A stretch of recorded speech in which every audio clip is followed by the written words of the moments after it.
What's going on, guys? It's John here from Hot Take Hockey to talk about a big trade rumor that really we don't know if how legit it is and if it's mostly speculation or if there's some truth to it. But Andy Strickland tweets out that Rasmus Ristolainen to Tampa Bay won't seem to go away, and we don't know what that means. We don't know if it's just talk. We don't know if it's really hypothetical.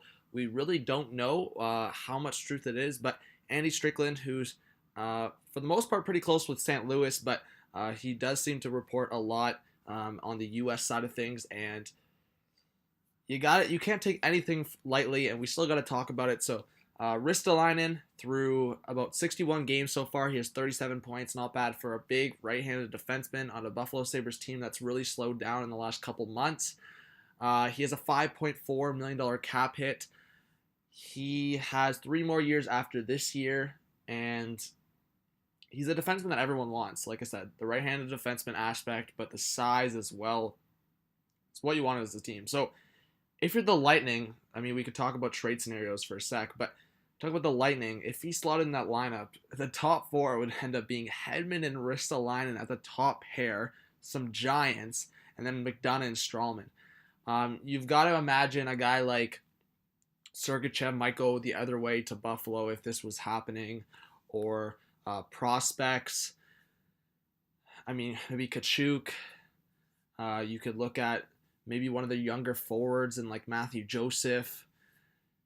It would be definitely debatable. I don't know if these rumors have anything to do with Braden Point. I can't imagine the Lightning would trade Braden Point regardless of the contract issues. It's the same thing with the Leafs. I couldn't imagine the Leafs trading Mitch Marner, and I couldn't imagine the Lightning trading Braden Point. I think they'll try to figure out this Braden Point contract situation.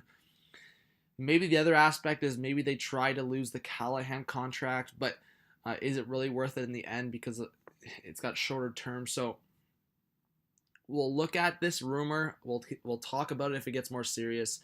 There's less than 24 hours till the trade deadline, so if it happens, it happens.